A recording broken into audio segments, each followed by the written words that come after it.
Good morning, Gulf Shores. Today we are visiting with the Gulf Coast Ecology class where they are working with Auburn University to harvest oysters. Let's see what's going on.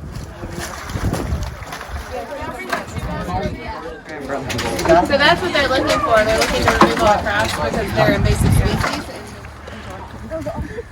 So we will multiply that number we come up with by 10 to estimate the number of oysters in that garden. The long dimension of the oyster. So tell us what you were doing today. So we harvested the last of our oysters that we've been growing out in Little Lagoon, and we're going to take them to Mobile Bay so they can filter out the water and filter out the water to make it more habitable for animals that live in the Mobile Bay. And oysters just kind of do that on their own, so we're just helping the process. Thank you so much for visiting our classroom today. We're so fortunate to work in Gulf Shores where we can go out and our students can participate in these fieldwork experiences.